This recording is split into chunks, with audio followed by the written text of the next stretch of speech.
सर्वसामान्य नागरिकांची चिंता वाढणारी माहिती समोर आली आहे। प्रत्येक घराघरात वापरल्या जाणाऱ्या अनेक गृह उपयोगी वस्तू म्हणजे फ्रीज, वॉशिंग मशीन यावर जास्तीचे पैसे भरावे लागणार आहेत। 2 ते 5% सर्वच वस्तूंवरील किमती वाढवण्यात आल्यात। इकॉनॉमिक्स टाइम्सने दिलेल्या माहितीनुसार होम अप्लायन्स निर्माता सॅमसंग इलेक्ट्रॉनिक्स इंडियाने गुरुवारी आपल्या बिझनेस पार्टनर्सना इनपुट खर्च वाढल्याचे सांगितले होते। इनपुट खर्च वाढल्याने आता सर्व वस्तूंवरील खर्च वाढत आहेत।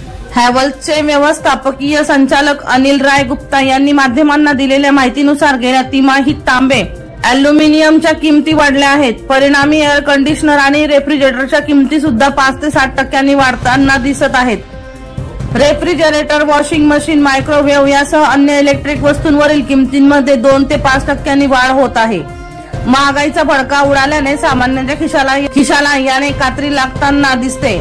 अन्नधान्याच्या किमतींमध्ये तांदूळ आणि डाळीचे दर वाढले आहेत, तर पालेभाज्यांच्या किमतीही वाढल्यात। दीपक राठोड यांचा रिपोर्ट DR न्यूज जळगाव।